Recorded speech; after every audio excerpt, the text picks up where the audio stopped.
Needless to say, there are gonna be spoilers in this review, obviously. Don't click on a review about a game that you haven't played, especially if the title doesn't say it's spoiler free. Wow. Just wow. I kinda blazed through Spider-Man 2 the moment I got my hands on it, and I can confidently say, it's miles better than the previous Insomniac titles. Arguably the best superhero game ever.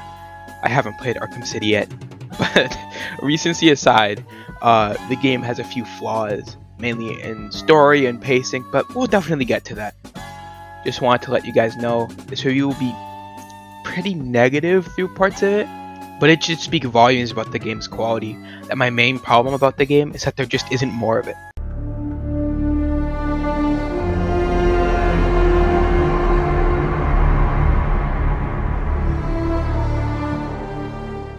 There just isn't real reason to talk about the graphics. There just isn't much to say. The game is an absolute feast for the eyes. I don't know. I'm not a huge graphics guy, but playing this on the big screen feels really, really good.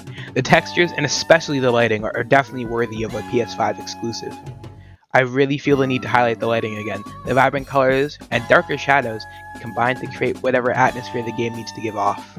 I also appreciate the additional textures to the suits. They can get sandy, torn up, wet, and even burned. It's very impressive in my opinion.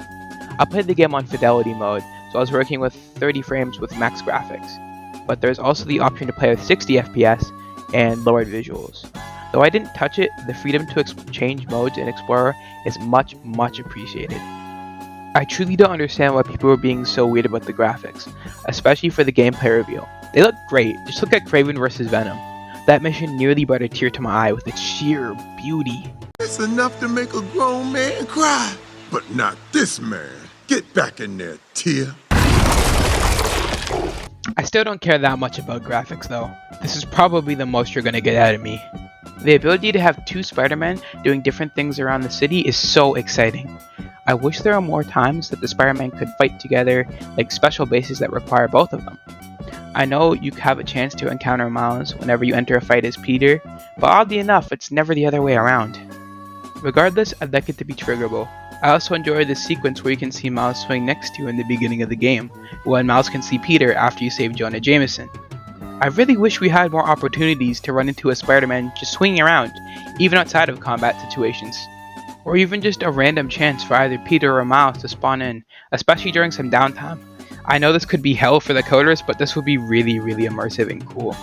For example, the animations that show what the other Spider-Man is doing before you swap to them are really interesting and give a better insight into our characters. New York would feel a lot more alive if I'm playing as Miles and I see Peter drinking his coffee on the side of a skyscraper. Of course, this could be changed during the main story, so it still makes sense. That could be so cool though, like Symbiote taking Peter to dark alleys and corners whenever you play as Miles. I think it would help the game feel more immersive. Oh, another example. Maybe you play as Peter, you can see Miles swinging, and if you get close to him during certain parts of the story, you could have different bits of dialogue. Maybe he's searching for Lee or about to meet up with Genki or Haley. These little touches would elevate the game for me a lot.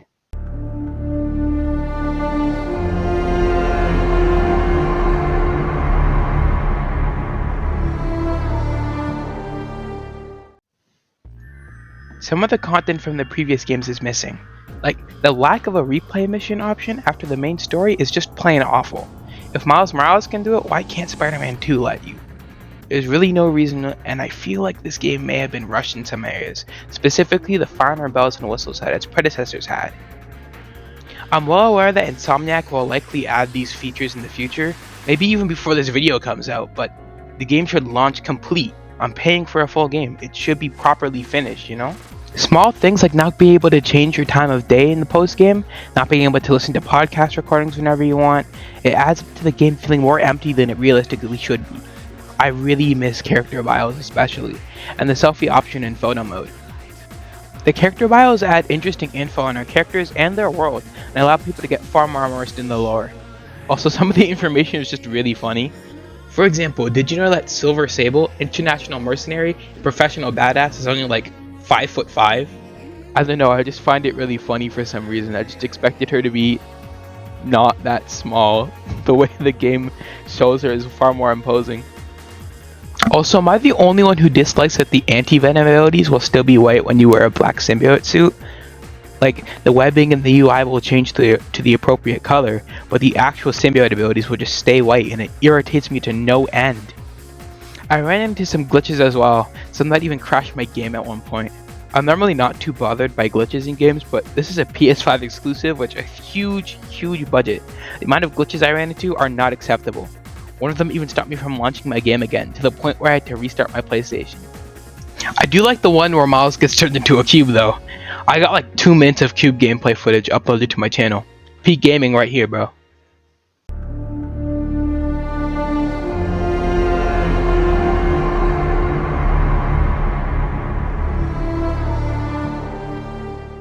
Now we can get into the meat of the game, the main gameplay loop. Gotta say, the movement and swinging mechanics feel super refined, but the most fun additions are definitely the web wings. They minimize the downtime the other two games had when you were swinging. In Spider-Man 1, there are moments where you could be too far away from a building to swing off of it, so you would lose a bunch of altitude before the next swing. This isn't necessarily bad, it could have been more thrilling and skillful, but the only drawback missing is that the swinging is just lower elevation overall. There's no real risk in the first game because there's no option for fall damage. There's no penalty for failing to swing properly. In Spider-Man Miles Morales, you can now use the Venom powers to maneuver mid-air, and they help keep momentum and give the player more control and agency, although optional fall damage would have been good as well. But with Spider-Man 2, the web wings negate all that downtime, as well as giving you more control over your momentum and your swinging style. You could be a web purist and only swing like the first 2 Spider-Man games, or you could become a radioactive flying squirrel and never have to spin a web again. During the beginning of the game, I was kinda worried that they'd take away the Venom Dash and the Venom Jump from Miles' moveset, especially to incentivize gliding, but those movement options are available to both Miles and Peter, but they just have to be unlocked first. I'm just glad that now Peter can also move with the exaggerated swagger of a black teen. Another impressive addition to the swing is the ability to change the physics and swing assist system. I haven't toyed around with it until now, but I wanted a vanilla playthrough of the game first before writing this. I like swinging with zero swing assist, it's more high skill, but generally more frustrating in my opinion. But the option seems to have made a lot of people happy, especially those who preferred the swinging in older Spider-Man titles. Just the small quality of life things like corner tethering and loop-de-loops really help extend the possibilities of traversal. These additions keep the game fun and expressive. Insomniac almost hit the nail on the head for me. I got almost everything I asked for. Loop-de-loops, web slingshots, the ability to make web lines anywhere, you name it. We even got a corner tether, and although I didn't expect that addition, I now feel like I can't swing without it. It's too much fun.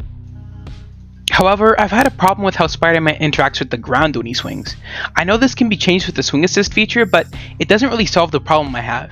I wish that Spider-Man could run along the ground without losing too much momentum. Of course, it would gradually slow down, but if you pressed X, you could jump back up or pull yourself up from the web and just continue swinging. It feels really odd that Spider-Man will either float away from the ground like he's being pulled away by a magnet, or he'll just drop like a rock and you lose all momentum. I would be ecstatic if they implemented that in the DLC, or maybe the next installment. The parkour system is good for extending swings, where in previous Spider-Man game series, you would just kinda stop and lose all momentum. But it really needs some improvement because the lack of innovation for this part of traversal makes it really fall behind from the other options. Parkour should be less automated, it takes away a lot of control from the player and it doesn't really feel skillful. It stalls Peter or Miles with each jump, and there's a short period of delay before you can move again. If you transition from super fast swinging to parkour, it drastically slows Spider-Man down, when it should speed him up. Each time Spider-Man interacts with the environment, there should be an opportunity to gain momentum. A great example of this resides within the exact same parkour system. If you point launch off of a streetlight, Spider-Man will swing around it really fast before letting go, and achieve an even greater speed than before. This should be what the rest of the parkour system aims to replicate. Spider-Man should slide off cars, bounce off their hoods, rather than just slowly hop across them. The parkour system overall just needs to be sped up and hand over more control to the player. I mean, how cool would it be if Spider-Man pushed himself off of a chimney into a triple backflip and then continued swinging? It'd just be so much more fun than hopping across cars. I also think adding a horizontal super jump would help fix the issue. It allows for more player expression, like long jumping from building to building like an actual jumping spider. I suggest mapping it similarly to the vertical super jump by holding the run button and pressing triangle to activate it. Everything about the current parkour is awkward and just not very intuitive. I'd rather have it than not, but there's definitely room for improvement. It doesn't let you implement parkour into your swinging style, which is much less interaction between the game and the player. Breaking open the trick system would also allow for more player expression, like being able to do tricks while on a web, but the more tricks you use, the harder it is to control your swings, because Spider-Man is more focused on showing off than being precise or safe. Just take a look at the Leap of Faith scene from Into the Spider-Verse. It's got everything I could possibly want added to the game. Miles swings pretty aggressively, and changes elevations very often, causing him to swing low to the ground and run alongside traffic. Then he jumps from car to car and parkours over a truck. He bounces off the walls of a skyscraper, climbs effortlessly while carrying his momentum into wall running. The final scene of Miles parkouring is one of the reasons I made this video, especially with that last long jump with the sick pose. I want to be able to swing like every single Spider-Man, and Miles is definitely my favorite. But currently, the game just doesn't have all the features necessary to make that a reality. Another problem I have is the wall crawling. It feels kinda restrictive, and doesn't always work in the way it's supposed to. Like when crawling to the corner of a building or up a ledge, Spider-Man just refuses to climb over anything that isn't flush against the wall. He's Spider-Man! His most iconic power is sticking to walls, and he can't even crawl up a 3-inch ledge? It's very clunky, and I thought they would have fixed the issue by now. Also, the crawling animation looks limp as hell. I want to see this man climb! Like climbing scenes in the Raimi trilogy, those were handled perfectly. While we're on the topic of climbing, why can't Spider-Man run down skyscrapers? Sure, he can crawl down them, but he can't run, and it feels really restrictive for no reason. We're already violating all laws of physics. Running downward shouldn't be a problem. There's so many opportunities to use Spidey's wall crawling abilities. Insomniac doesn't want to seem to use them at all. Like, there's so many missed opportunities. Imagine being able to slingshot yourself up a building while you're standing on the side of it. Like slinging up and out over the building. That would be so cool. Now onto the combat. This is a massive step up over the first game. I can't lie. The clunky gadget wheel is removed, and now gadgets and other abilities can be quick-fired with the R1 and L1 buttons respectively. I feel as though the old gadget system was fun, but it broke up the pacing of any fight and the selection was questionable at best. The new gadget system has some flaws, but it helps the flow of the fight beginning to end. You can't just have as much time as you want to switch gadgets and devise a game plan, it's all on the fly. However, some of the new gadgets, while fun, are awkward and don't feel like they belong in a Spider-Man game. The Upshot and Concussion Burst really don't fit with either Spider's character. I prefer if we had the same amount of gadgets as the first game, but we're able to swap them out like the combat abilities. Gadgets like the Trip Mine, which were fun and useful for stealth, got removed in favor of something like the Upshot, and then the Web Bomb. While some of its functionality is retained within the Ricochet web, it could have been brought back as some kind of timed C4 web explosive. I often just spam these gadgets when my other abilities are on cooldown, or to get enemies off of me. The only ones I tend to use strategically are the Ricochet webs and the Web Grabbers, because they offer a useful effect on enemies and give us a way to make webs more versatile, just like the ones in the comics or the TV shows. Truly, there are a lot of missed opportunities here. However, where the game lacks in gadgets, it makes up for it in these awesome new combat abilities. These take inspiration from the Venom abilities in Miles Morales, where certain powerful and flashy attacks are locked behind certain actions. In this game, each ability has a separate cooldown, which can be shortened or even skipped under the right conditions. It took some time getting used to the Venom abilities, since they are now on a fixed cooldown and actually take some time to regenerate. The attacks have much more variety than the ones shown in Miles Morales, and often combo better with your basic attacks. Each Spider gets 2 sets of combat abilities by the end of the game. Peter gets the Symbiote and Iron Arm abilities, while Miles gets both his old and new evolved Venom abilities. But I think these abilities would be 10 times more fun if they weren't locked to a specific button. For example, I was talking with my friend while he was playing through a mission with Miles, and we were discussing what our favorite combat abilities were. He said he likes Venom Smash a lot, and I agreed. But it dawned on me that you cannot use both Venom Smash and Reverse Flux, a potentially really fun combo. Allowing any ability to be bound to any button opens up the combat system dramatically, and adds way more customization for each kind of playstyle.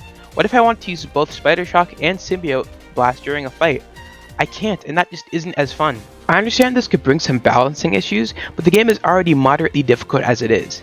It wouldn't really hurt anyone by allowing more creative abilities and gadget loadouts. I mean, either way, the combat is really fun, and the Symbiote abilities have no right to be this satisfying. Using the combat abilities in conjunction with the new parry can turn the tides of a fight in a dime. This game is significantly harder than the first two, I found Spider-Man PS4 to be extremely easy after the learning curve, even on Ultimate. When I played on Spectacular for Spider-Man 2, I got my ass beat. Badly. Every single boss has different attack patterns, and doesn't let you sit still for long or wait for openings like previous bosses. This is a huge step up. Now most bosses are well designed, more interactive, and always keep you on your toes. The game makes both Spider-Man and the boss feel powerful, fighting as equals, meaning they can kill you as easily as you can kill them. I died at least twice for like every boss. My little cousin can attest, he made fun of my gameplay the whole time he watched. Kraven, Peter, and Yuri wipes the floor with my ass. It was pure embarrassment. Don't even get me started on fighting Kraven with ultimate difficulty. My main gameplay with the bosses, and most combat counters in general, were the flat and basic terrains. Venom and the Lizard were the only bosses with interesting arenas, but even then, I think allowing Spider-Man to fight while he's on the side of a wall is a huge missed opportunity. I can easily imagine Peter fighting symbiotes on the side of a skyscraper, or hunters chasing Miles using climbing gear. Oh, by the way, Miles can no longer charge himself with Venom by pressing L1, and Peter doesn't really get any equivalent with the Iron Arms or the symbiote. In Miles Morales, you used to be able to charge yourself whenever, and it's just a cool little visual effect. I kind of miss that a lot actually. Regardless, I appreciate the new and improved MJ stealth missions. The AI isn't as clueless, even if it does spend way too much time checking one area. The movement and level design was a lot better compared to the first game. Also, the ability to take down enemies should have been implemented way sooner in the first game, so being able to actually defend yourself makes these sections far more engaging. Like having to choose which enemy to take out in a tight space, as well as if you can do it undetected. On a side note, why were people acting so weird about MJ's face model? It looks fine, like in my opinion, worse than the first game, but some people were tweaking a little bit too hard about this woman's face. And the suits! How could I forget about the suits? This game has a great lineup of different suits, each of them with alternate color swaps that can reference other suits without taking up a slot. For example, is anybody really missing Webman now that he's an alt for the classic suit? Didn't think so. Insomniac really delivered with this selection of costumes, although Peter definitely has a way stronger roster. I've wanted Superior Spider-Man, TASM 2, and the Into the Spider-Verse Noir suit since I played the first game. But this does put a smile on my face. But they are missing a few. Like, look real close, and you'll see that we're missing some fantastic designs from Spider-Man 1. No Last Stand suit? No White 2099 suit? I get some being cut due to other features taking priority, but I begin to question the decisions being made when all 500 of Tom's nasty-ass toy seller suits are taking up space on my PS5. You're gonna put in the MCU black and gold suit, but you're gonna leave out Scarlet Spider 2? Insomniac picking questionable drafts right now. I just hope that they can get added in later. Where's Rick? I'm Don't care. Where's Rick?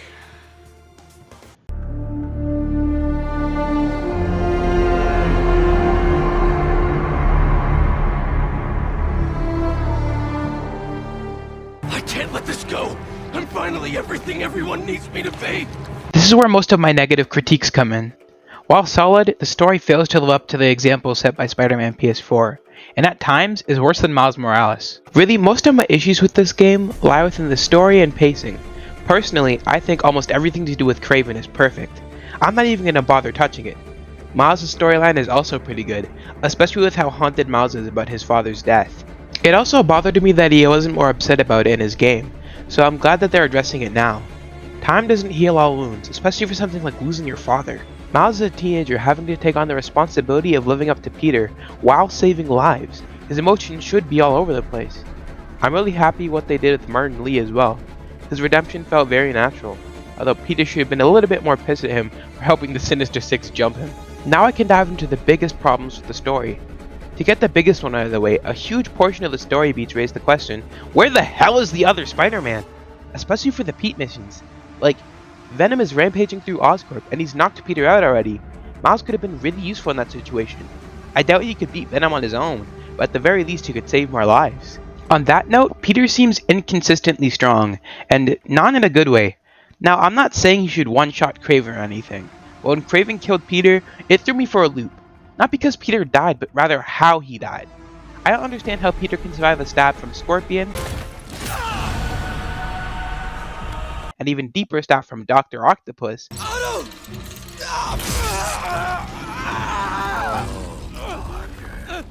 and attacks from the likes of Electro and Titan boss Sandman, but died to a regular hunting knife.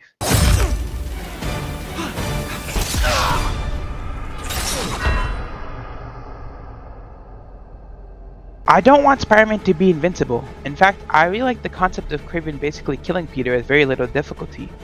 But Peter is still superhuman. He's been stabbed before, and with way more impressive weapons at that.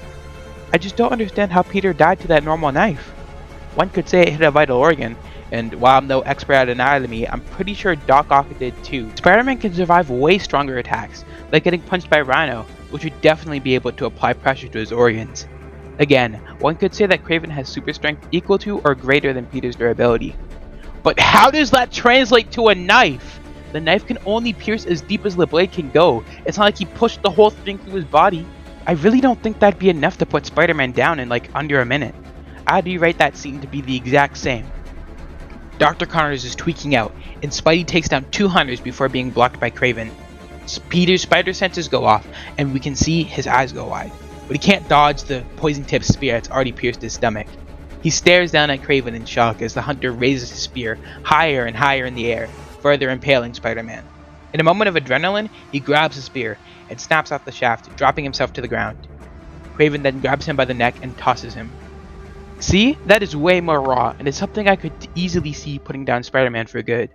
Plus, it paralyzed Venom's first interaction with Kraven, where Peter can't even react to the attack. Venom catches the spear with very little difficulty. I'm no doctor, but in real life, I'd assume that if somebody got stabbed in the same way, with the same knife that Kraven actually uses, it would no doubt be devastating to the body. But surgeries could definitely be performed to save that person, right? Like, getting fully impaled by a giant spear, the chances of survival seem way lower with that. I hear this a lot, but I wouldn't really say Peter is nerfed, aside from maybe his death scene. It makes sense he would struggle a lot more in this game compared to Spider-Man PS4. He's fighting stronger versions of his old enemies, like Sandman and Lizard, and as well as more dangerous new enemies, like Venom and Kraven. In Spider-Man PS4, every single villain except Doc Ock and Mr. Negative was a villain that Peter had fought and defeated before in the lore of the game.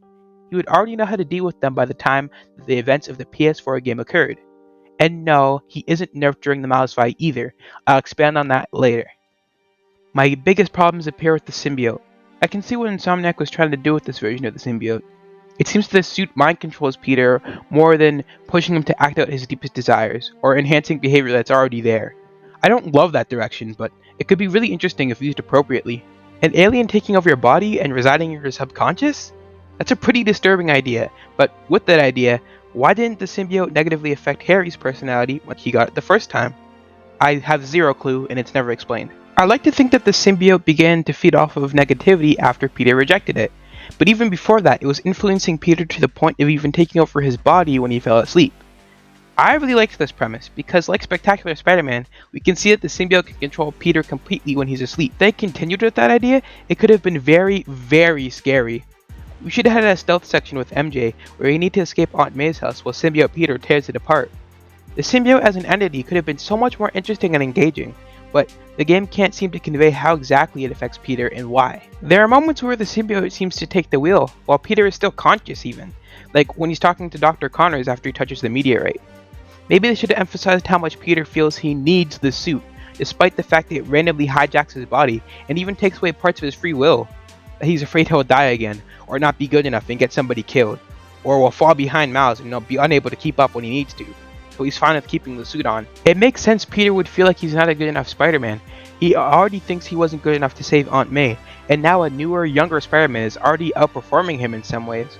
He should have felt some kind of self-consciousness. There should be nothing good about being Spider-Man before the symbiote. So when he gets it, it's like a power trip that would incentivize him to keep it. A lot of these ideas are briefly touched upon during the fight exposition with Miles, before Peter rips the symbiote off. But they should have been explored more in depth earlier in the story. It would make sense not only to explain why the symbiote would have influence on Peter to keep wearing it, but also give Peter a reason to not give it back, for self-preservation. Minor nitpick, but I hate it when the symbiote speaks directly to Peter. There is one moment in the game where it says, "Kill Kraven," after a story cutscene. I hate it. It made me cringe so hard. I understand that the voice is meant to be inside Peter's head, but it's like it's hitting me over the head with a brick. The writers couldn't be less subtle if they tried. They could have kept the line in by making Peter say something like, "Kraven, we should have killed him when we got the chance." It shows that the symbiote is actually affecting Peter's speech and behavior, as well as taking over his body more often and more subconsciously. It's less awkward than just having a disembodied voice hissing at Peter to kill Kraven, which he has absolutely no reaction to. When the symbiote assimilates more of Peter, it should be a mix of both of their voices. Even when it's just the symbiote's voice, it should be when Peter is unconscious, like the MJ chase scene. I don't know why, but that one line of dialogue took my immersion and shot it between the eyes. We don't really get a sense of what the symbiote wants. Other than that, it really likes Peter for the first half of the game. The game never properly explains whether Peter and the symbiote are a good bond, what makes a good bond, or whether that even exists in this universe. I don't necessarily want exposition, but anything is better than having to guess the main villain's motives. In a symbiotic relationship, both creatures work together to benefit one another. What does the symbiote get? A powerful new body? Not really, it was already pretty powerful when it was with Harry. A host with a common goal? We wouldn't even know the symbiote's goal before it bonds with Harry. They only have a goal when they become Venom, because they both hate Peter for different reasons. There are problems with Venom as well, but we'll get back to that later. The symbiote just feels like it's on autopilot for the first half of the game. It seems to want to help Peter while also taking control of him, but there's nothing to gain from doing this. I would change the story to where Harry is still strong with the symbiote, but he's still weaker than base Peter, so his abilities wouldn't be as effective as symbiote Peter's. Then when the symbiote bonds with Peter, it gains more and more power, because Spider-Man is a much more worthwhile and powerful host than a sick, dying man. However, after Peter rejects it, it retains the power it gained from Peter, as well as achieving perfect symbiosis with Harry. A symbiote should be more powerful and compatible when it bonds with a host that should help it achieve its similar interests. For Peter, that'd be becoming more powerful. For Harry, that'd be getting revenge on Peter. The inconsistency of the symbiote in this story is driving me mad, and it's causing small writing problems that rub me the wrong way. A bit later in the symbiote suit storyline, we have a confrontation scene between MJ, Pete, and Harry. This cutscene has some good stuff in it, but it feels like it got cut in half for the most part. It starts well. Both Harry and MJ want to make Peter take the suit off, and they provide good reasons for it. Peter being possessive of the suit makes sense at this point in the story. Then Peter roasts the shit out of Harry, giving me major Bully Maguire vibes. I love it, but I don't understand why Peter wouldn't lay into MJ more. They need to have an actual back and forth. MJ has many points she can defend herself with. The reason she writes bad things about Spider-Man is to keep the job with Jameson, and therefore provide for Peter. The scene just ends up feeling really awkward because MJ doesn't say anything of substance, and Peter talks about being a hero while MJ isn't, a completely unrelated topic nobody brought up. This is out of nowhere and we don't really get to expand on it until the Scream fight. Then Peter leaves for absolutely no reason. All he does before that is drop a quote for the TikTok edits. I'm gay. I'm a lesbian. I am actually pansexual. I am transgender. I'm the hero here, not you.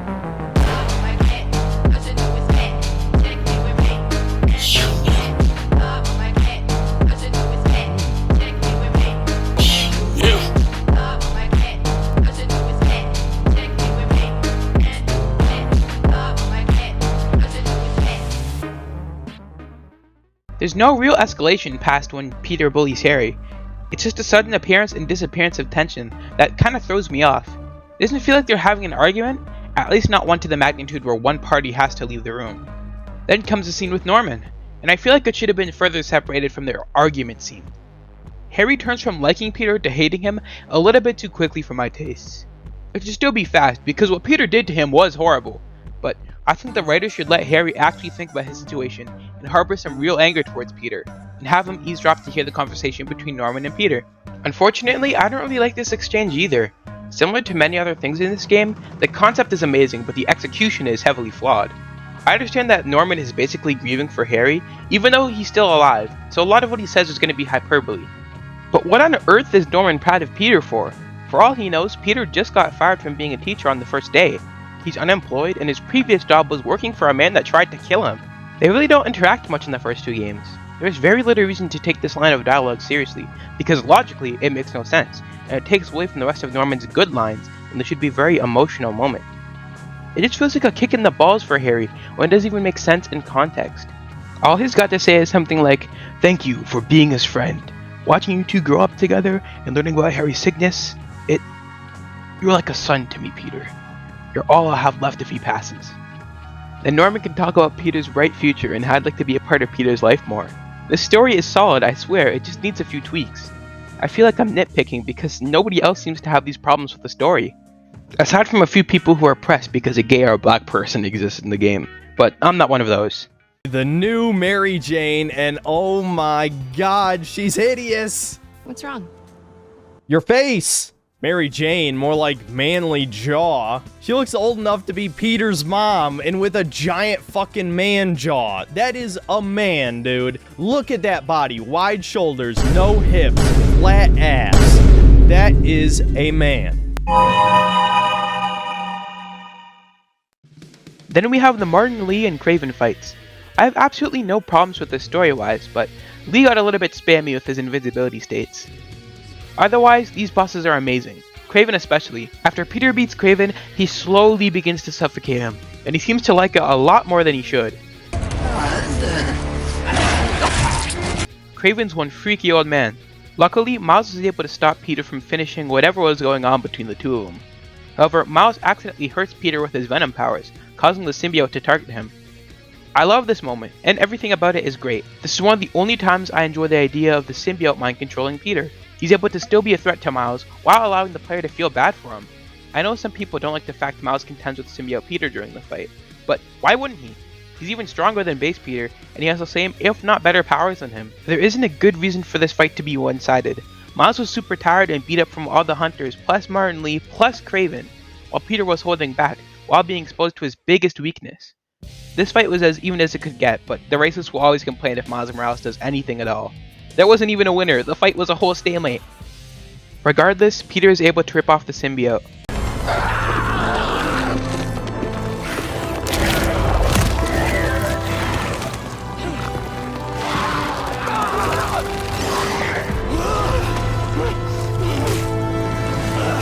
But he has to get it back to Oscorp. Then we get one of the most amazing scenes, with Harry and Peter standing off for the symbiote. This scene has got to be one of my favorites. One of my favorite little details is Venom crushing Harry's cane. The symbiote is Harry's new crutch, not just helping him get by, but making him stronger than ever before.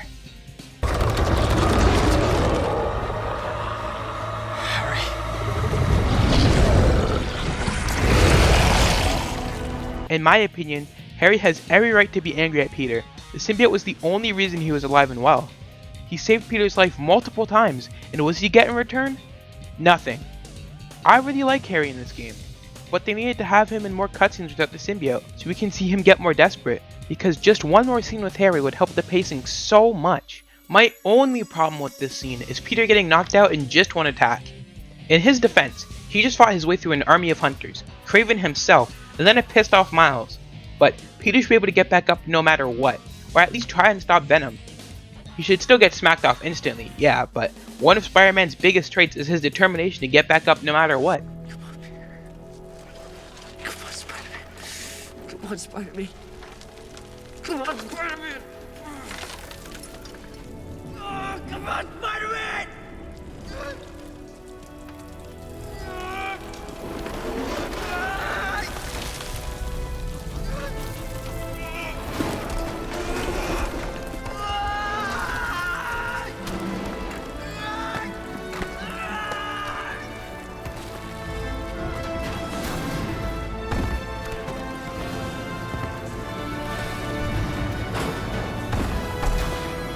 That, and I want to see Spidey jump down into Venom during one of those gameplay cutscenes and get absolutely decked. I gotta go on a little tangent about the Venom section in this game. It's nearly perfect. The small details of Venom not talking and Norman desperately trying to keep him safe and inside Oscorp.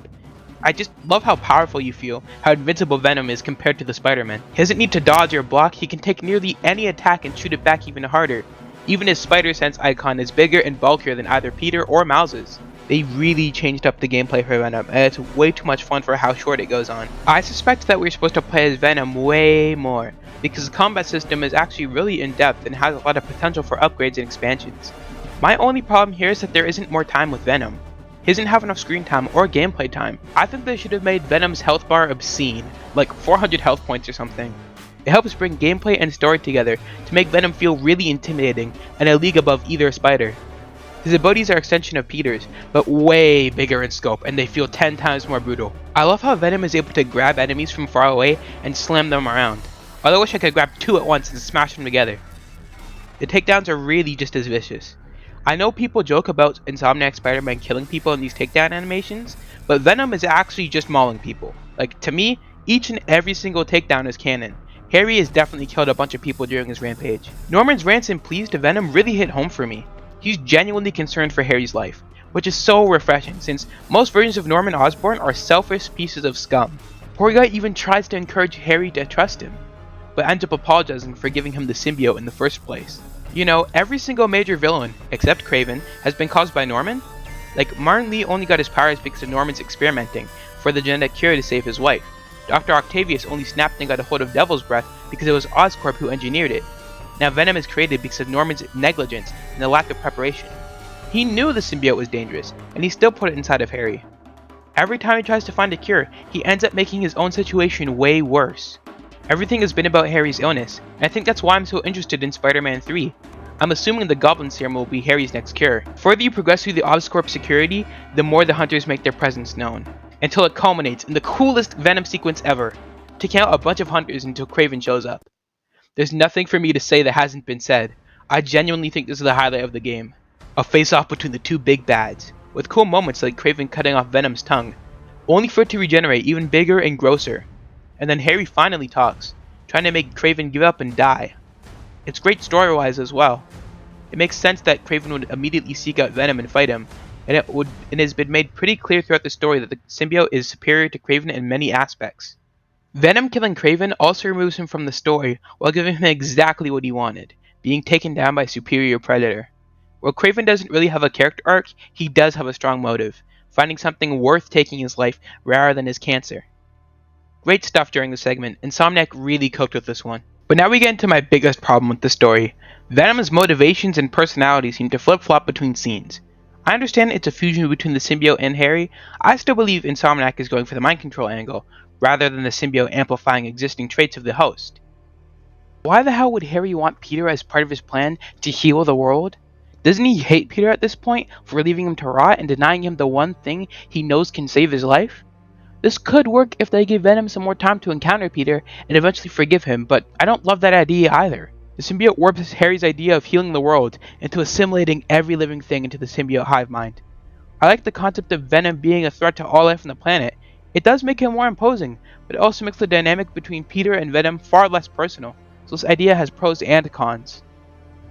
Actually, if Venom beat both Spider-Men, wouldn't the rest of the Marvel heroes show up and just kill him? Like, I understand this is supposed to be a Spider-Man adventure, hence why the extended Insomniac universe doesn't really show up, but we do know they have a Daredevil, a Black Panther, probably a Doctor Strange, they've already confirmed Wolverine, and they have Avengers Tower right in the middle of New York. At least in the other games, the villains had relatively small scale, the direct actions only pertain to New York City. Except when Otter released Devil's Breath and it had the potential to become a worldwide pandemic? Well, what the hell is every other hero doing while the Spider-Man have saved the world at least twice? They better have a good explanation for this when the other Marvel Insomniac games come out. Back on track. Venom should want to kill Peter and Miles because they're the only ones left in his way, supposedly. But the next time they meet at Aunt May's, he's all buddy-buddy. The concept of Harry extending an olive branch to Peter, giving him the chance to join him, is actually rather interesting, because he generally thinks he'd be helping people by turning them into symbiotes, although that's another idea that should have been expanded upon. It's weird that The Amazing Spider-Man did this concept better, but the moment Peter rejects, that concept should have been dead in the water. Peter did so many messed up things to Harry, and he rejected the symbiote. Neither party should want anything to do with him, especially after giving him a chance at redemption in their eyes. And then Spider-Man gets taken down by a fridge. He sits there and he watches Venom give his girlfriend all 19 inches and transform her into Scream. Peter would at least try and save MJ, even if he knows that's not going to work. Just allowing her to be assimilated is not in character for Peter. On a side note, Scream looks like ketchup and mustard mixed up, and that's a problem. I usually appreciate some level of comic accuracy, but it just looks really bad and stupid here. They should have changed her design to incorporate more black, especially her face. She looks like a used McDonald's napkin. Either way, Venom leaves. That's fair, he's got more important stuff to do, and he trusts Scream to hold off or capture Peter. I'm just gonna gloss over the Scream fight. It's pretty hard, but it suffers from too much fight exposition. I normally like these weird little fight monologues, Even if they aren't really natural to hear, it's like reading a text bubble in a comic during a fight. But this one goes on for far too long. It doesn't help that the boss fight itself has many different phases, which leads to way more "I'm really emotional and shedding out my feelings mid-fights" moment kind of thing. You're Mary Jane Watson. You want the truth. This isn't an anime, Insomniac. Less yapping, more story. Like, damn, get a therapist or something. But now this brings up even more questions. We know Venom can make other symbiotes, some more powerful than others. I already don't love the extended cast of symbiotes, or anything to do with Null, but now Venom can just make new symbiotes? I always assumed the grunts we fought were lesser copies of the main Venom symbiote, but Scream is very clearly different. It has its own consciousness onto itself. But do they have the same effects on the host as the Venom symbiote does? If this is true, shouldn't MJ be affected by the symbiote even after it's dead? Maybe it's because she didn't have it on as long, but we could explore the consequences of bonding with the symbiote. It would be more interesting if even after the symbiote is gone, Harry still hates Peter. Peter had residue from the symbiote's consciousness left in his body before Martin, Lee, and Miles destroyed it. It makes sense for Harry to be the same, but maybe I'm getting ahead of myself. Then Miles and Peter team up to save citizens from a horde of symbiotes. We can see the city is slowly taken over by black tendrils.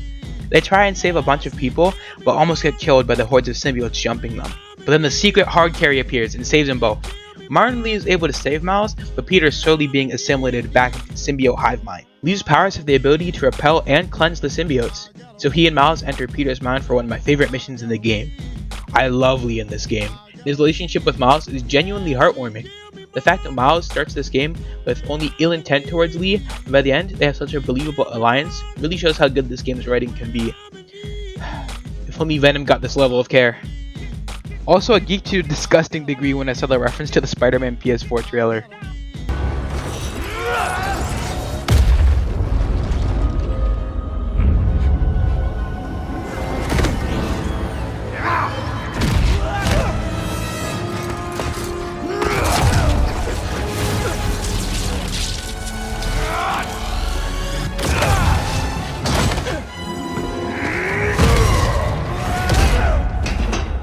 Then we see Peter's mindset on criminals and giving second chances, but the symbiote left in his mind makes him feel like using more permanent methods to stop crime.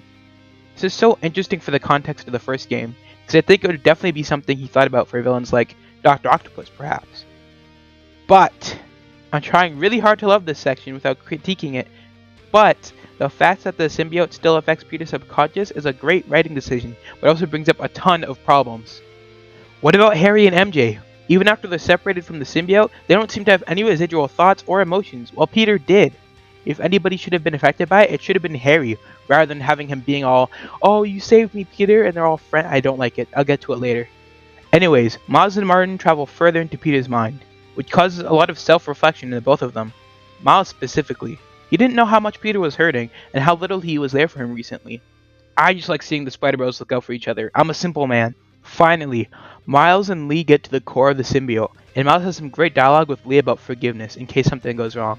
I adore that they don't just force Miles to blindly forgive Lee.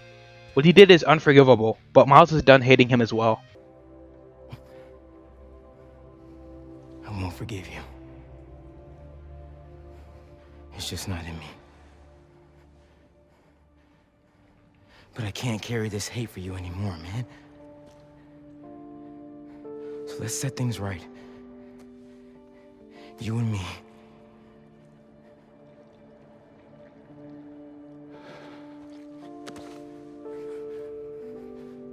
I'm just so glad Insomniac can write this kind of dynamic properly. Writers so often force the opposite. They team up and use their abilities to cleanse the negative aspects of the symbiote from Peter's mind. This essentially neutralizes it, allowing Peter to use the symbiote's power without any of the negative side effects. However, I think this cost Lee his powers, another great writing decision. He's finally rid of the curse Norman imposed on him, while using it to help others. Plus, if Mr. Negative was still around, he could probably just kill Venom on his own. He was basically immune, while Peter only gets a small portion of Lee's effects. Before Peter wakes up, Miles and Lee witness his last moments with May. The scene will never get easier to watch. It'll forever be a gut punch directly to my heart.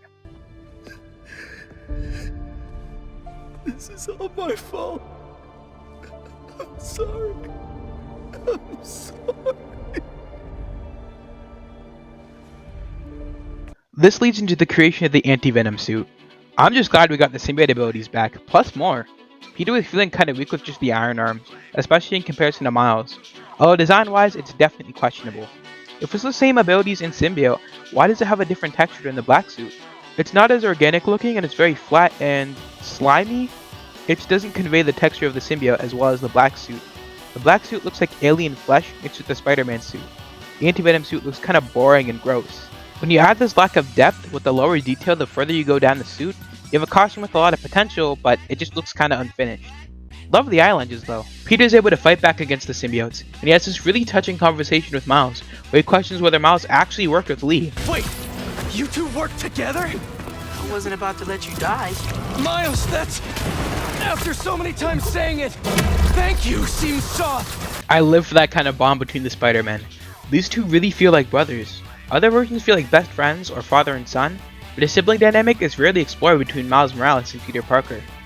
Peter begins to really appreciate Miles in this part, and he even questions whether the city would need him while Miles is doing such a great job, even reforming a former terrorist like Mr. Negative. But Miles still wants to work together with his hero. After all, the city still needs as much help as it can get. Love their dynamic in this game. Insomniac really nailed this aspect of their characters. After fighting off the symbiote horde, Peter gets an urgent call from Connors, warning him about Venom. Norman and Connors are trapped in their underground lab with Venom, leading to this heartbreaking moment of Norman begging the symbiote for his son back. Please. Just give me back my son. We are your son.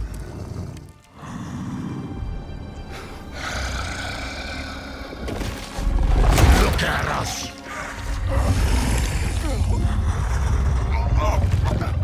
We are healthy, strong. This is what you want, isn't it? I'm glad that they addressed it was Norman who caused Harry to be like this. Venom, in a sense, is everything Norman wanted when he put the symbiote in Harry. This scene is amazing. Then Venom grabs the other part of the meteorite before Peter can stop him, making him even more powerful and allowing him to corrupt more of the city. In this sequence, Connors drops a very important and very problematic line. He says Harry is gone because the host and the symbiote are a perfect fusion. But the end of the game contradicts this, and I kind of have a major problem with that. But we will get there, trust me. Now Connors believes the only way to stop the symbiote is to kill Harry. Then they're released out into the city. We see it's been completely overrun by symbiotes, just from Venom getting that shard. This is much better. The city is just drowning in symbiote goo. Peter and Miles go to meet up on a water tower and we see this nasty, awful, ugly looking suit. Miles pulls up looking like a tube of toothpaste, looking like a middle schooler the first time they dressed themselves.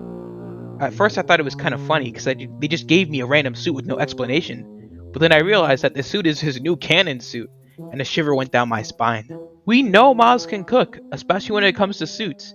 He and Genki designed his main suit in the last game. But this one, its colors are awful, and the suit is over-designed. It has no idea what it wants to be. It feels as both a Spider-Man suit and a Spider-Man suit made from Miles Morales. Why is his hair out? Why is the spider symbol on his chest unfinished? Why do they have these ugly blue lines down his arms? And why do they extend to the legs, but not connect to the ones on his side? This is supposed to be a Miles Morales original? You made a better one on your first try! I'm starting to think Genki did all the work for the last one. Cause Lord have mercy, the suit is disgusting. Not even its artiness can save it. It's just a bad Miles design, especially those blue lines and the lack of black on the upper body. Not even the alternate suits can save this garbage. It's the nicest looking one is mid at best. How do you manage to mess up Miles in a hoodie? I don't understand how this is possible. And why is he wearing those weird Adidas shoes? Why did they do my boy so dirty? It ruins the moment between Miles and Peter. I was genuinely too distracted looking at Miles' suit on my first playthrough. It's just not good in any sense of the word. They couldn't even give it the dignity of a suit up montage, like the advanced suit in PS4 or the classic suit in Miles Morales. If this is your favorite suit in the game, I'm sorry, you just have some shit taste. Just know that if I make a suit tier list, this will be at the bottom. Anyways, Peter expresses how much losing Harry scares him, and that he feels responsible for everything that goes wrong in his life. Miles reassures him that Harry turning into Venom and Aunt May's death are not his fault. They made their choices, and how Peter chooses to act after that determines his future. She never thought about herself. Even when she was struggling to breathe. If they want to save Harry, Peter needs to risk hurting him. They promise to do whatever it takes to save Harry, and split up to take care of the symbiotes roaming around the city. Miles stumbles upon a symbiote core and gets pulled into it, leading it to try and corrupt his mind. Venom talks to Miles, telling him to bring Peter to them, but he is able to use his bioelectricity to blast out of the massive symbiote and free himself. Miles gets a vision of the last part of the meteorite being underground. Before he and Pete can team up to retrieve it, he sees his crush Haley in danger.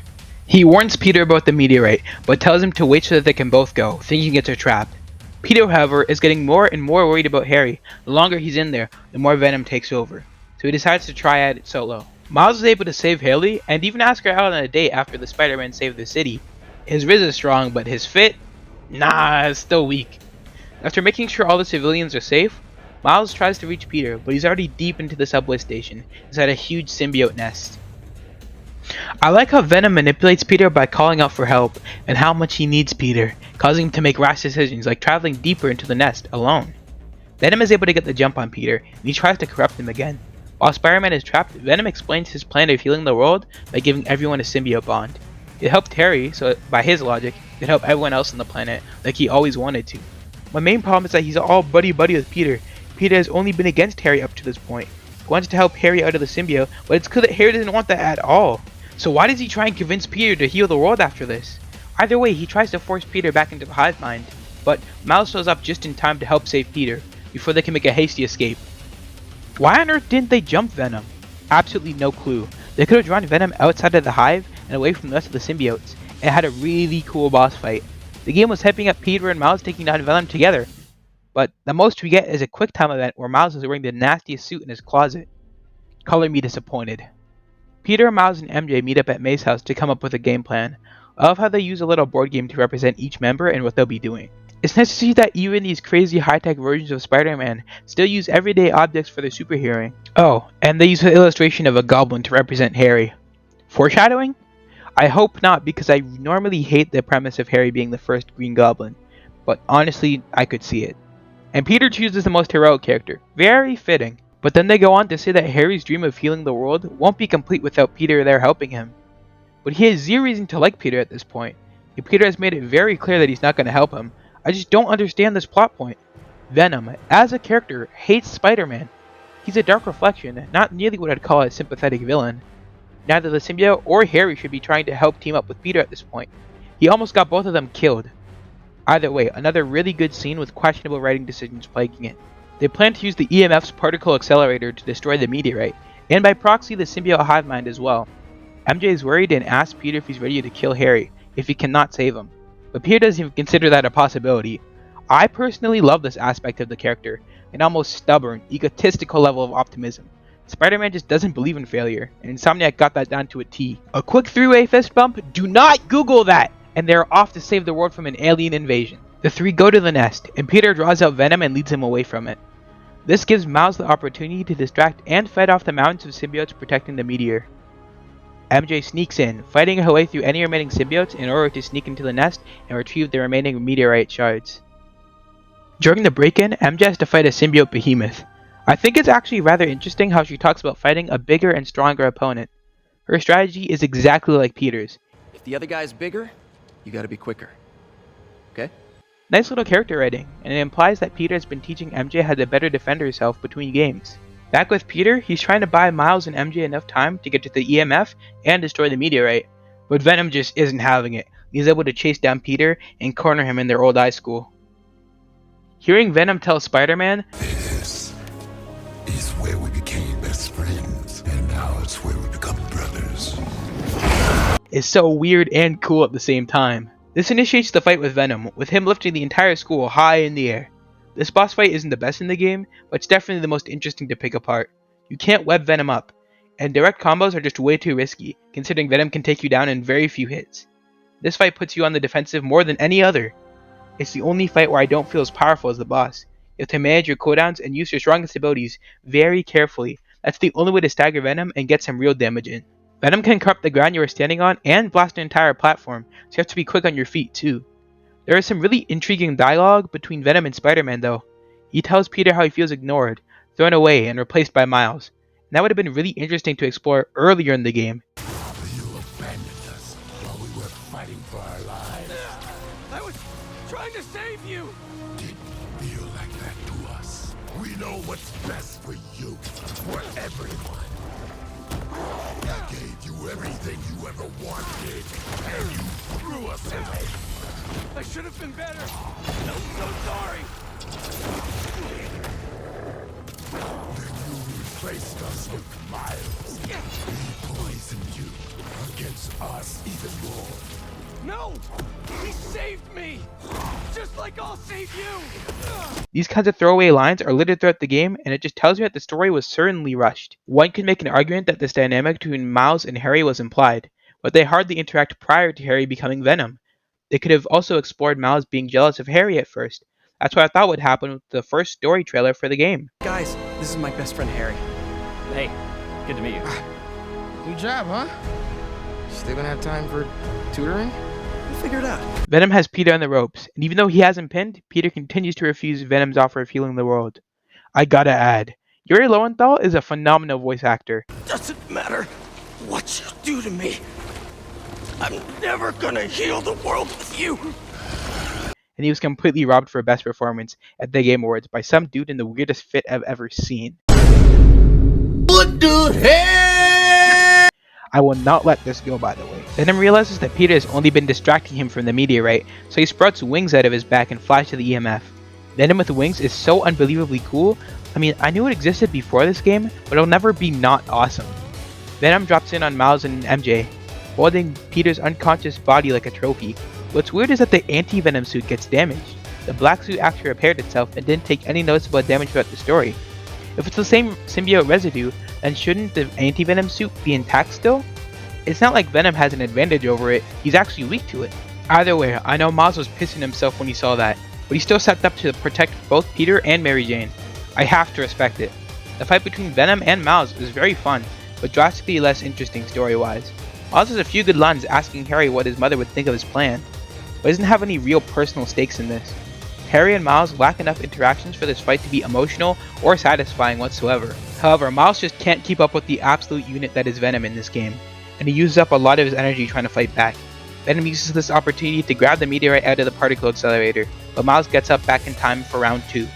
Miles almost gets crushed by Venom, but MJ saves him with a sound grenade, which Miles shoves inside of Venom's mouth. This causes the symbiote to retreat from Harry's body a little bit.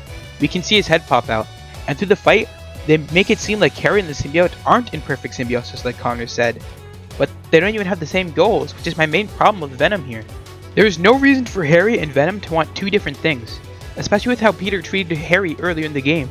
Add the fact that the symbiote was able to fully control Peter at times, as well as influence his emotions and attitude, well, the character motivation just doesn't make sense, and it makes Venom feel inconsistent and far less intimidating despite his immense strength. This is my biggest problem with the game. The final antagonist just makes zero sense. The next 2 minutes of gameplay is just Peter and Miles beating the goo off of Venom's shiny forehead.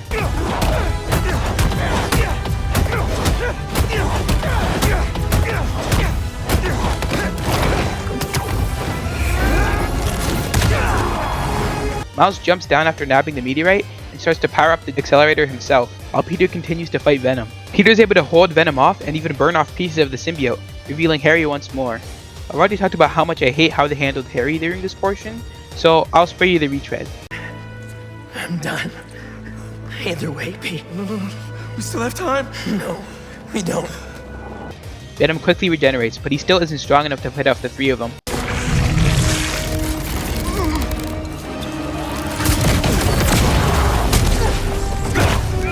Defeated, Venom lies on the ground as Harry tries to rip the symbiote off of him. I hate everything about this, and Peter helps him by burning it off. The whole time you can tell how badly Peter wants to avoid this. He knows that it's gonna basically kill Harry, leaving him without a cure, and probably damaged. My only problem is, couldn't Peter give the anti-Venom symbiote to Harry? It'll make him strong and prevent him from dying from his sickness, and it also won't control him. It could have used the same logic I used. The symbiote prefers to be bound to a superpowered host, rather than a dying one. But this was never introduced into the story, so what the hell? Why does Harry have to be sick or in a coma?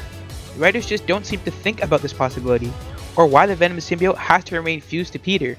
When I first played through the game, I was too overcome by emotion to actually consider this, but once you connect the dots, it's a really glaring flaw in the plot, almost as much as Venom's motivations. Either way, the accelerator goes off, destroying the meteorite and all remaining traces of the Hive Mind symbiotes as well. This also means that the Venom symbiote is vaporized, so in addition to the blast, this essentially kills Harry. I'm sorry. I'm sorry. Miles is able to revive him with his Venom, which is cool, but could potentially be a problem for future storylines if somebody dies and Miles just doesn't do the same thing to them. Harry, while alive, will probably never wake up again. Peter has to carry Harry out to the ambulance, but his legs give out. Miles is immediately there to help him back up, and also to carry the burden of their actions, which Norman holds them responsible for. I love this small interaction so much, because it reiterates Peter's arcs as well as the story as a whole.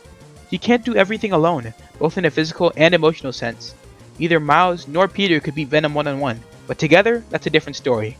Corny, I know. He can't pay off May's house alone, he needs MJ, and he can't save everyone either.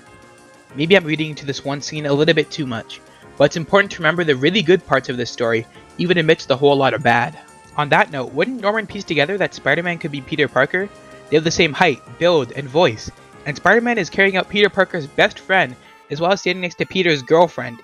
He's obviously looking for both of their identities, as seen later, so I'm surprised why he didn't figure it out himself. He's literally in the same room as both MJ and Peter in the same scene. He doesn't say a thing to them. I'll be fair, he was just told his only son would never wake up, so he's obviously emotional in this scene. And then there's tons of obvious Green Goblin foreshadowing. I don't want to talk about it because the script is already way too long. Seriously, like 17-18 pages is a new record for me. No idea how long the video is going to end up being. Time to wrap it up! MJ is about to forge her own career by starting a podcast hosted and written by herself. Peter is able to spend more time with MJ and get his life together outside of being Spider-Man, and he's able to let go of Aunt May's old things. He doesn't blame himself anymore. He even gets to restart the EMF, even though it's on a much lower budget than before. Miles is able to spend time with the ones he loves, as well as carve out his own way to protect the city and give Peter a break. I know some people are foaming at the mouth that Miles Morales will be the main Spider-Man in the next installment, but those people probably weren't paying attention to the scene. Peter can still operate as Spider-Man and help out Miles at any time. He isn't retiring. The man just deserves a break. Spider-Man fans want Peter to settle down and live a good life, but hate it when he actually does that. They have no idea what they want and will cry it no matter what direction you take these characters. And then there are the people who hate Miles. There's an 80% chance they're racist on some level. Check out my In Defense of Miles Morales video. He doesn't deserve the hate he gets. Really, what people should be angry about is that horrendous excuse for a suit. That had better not be on the box cover for the next game. I'll vomit, I swear. And then after a cute Peter and MJ kiss, we get two teasers, Doc Ock's potential return and Cindy Moon. Personally, I don't know how to feel about either of those yet, so there's no real point in going in depth. I just need to make sure I got everything covered. Boom! Finally done! If you actually watch this far into the video, you probably realize I have many problems with this game, but the fact it's still an 8.5 to 9 out of 10 in my opinion should speak volumes about how really fun it is. My biggest problems are mostly about the plot and the character writing, especially for Venom, but the gameplay more than makes up for that. I'll definitely hold this game close to my heart as one of my favorites of all time, and I'll gladly make more videos on this if you guys are up to it. I put in a lot of hard work in this video, so I really hope you guys can like and subscribe if you really enjoyed it. Sharing it wouldn't hurt either. And if you're a big Spider-Man fan, I've got some more content cooking up right now, so stick around. Thanks to my friend Josh for helping with the title. Thanks for watching, and have a good one. Hope to see you again.